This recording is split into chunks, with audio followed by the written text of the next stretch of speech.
are with Cisco.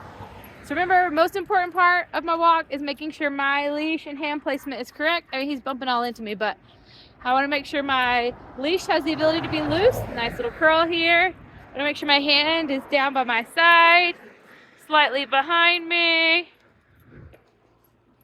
And then once I know my leash placement is correct, then we're going to work on going for a walk using those 5 tools. You can see I'm giving some flicks for him. I'm going to zigzag a little bit because he's just like bumping into me all over the place. But he's doing much better than yesterday. If you remember yesterday, we had some sideways walking and some weird sitting stuff happening.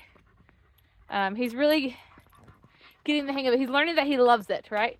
He's like, oh, I like going on this walk. I like being able to be outside and feel like he's in control of his emotions and that he's safe with me. This is fun. So we're going to use those same tools we talked about this morning with Chloe. This is also Cisco's second walk of the day. Scott took him this morning. I'm doing the afternoon run, and then we'll see who does the evening run. We're just working on this nice loose leash walk.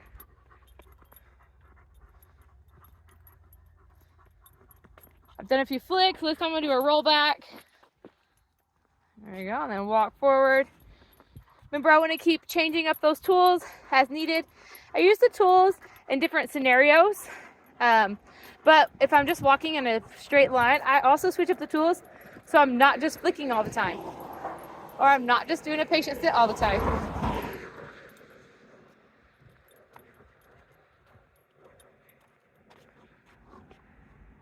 There we go. While we're on the walk, I do usually about 12 of these patient sits on the walk. Not just because they're pulling. I can use it as a tool for pulling, but I'm also just using it to build patience. Cisco has a hard time sitting here. His hormones kind of get away with him. So I need him to learn that we're just going to chill here. So we're going to sit here for anywhere from 2 minutes to 20 minutes, and we're just going to practice this. We're not doing anything. He can lay down or he can sit, but we're just going to chill here. This is important because someday I'm going to want to talk to my neighbor, or I'm going to want to tie my shoe, or I'm going to want to check the mail, or go to a restaurant and eat, or whatever I want that to be. And he's got to learn how to just be able to be calm and stand beside me, or sit beside me, sorry, sit or lay beside me. That's all he needs to do. But in order for him to be able to do that someday, I actually have to practice it. So I'm going to practice this with Cisco, so that he gets used to it. So right now there's hardly any distractions. We just have the cars and a couple of bicycles and things like that. We're going to practice it now, and then we're going to slowly add more and more distractions, just like on those beds.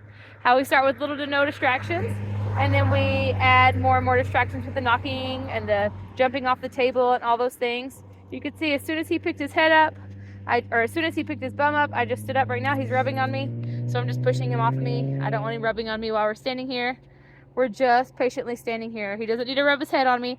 Mom, let's go, Mom, let's go, right? That's so rude. Just chill. We're going to go in a timely manner, but right now we're just hanging out and enjoying the view. So we have to instill patience in Cisco.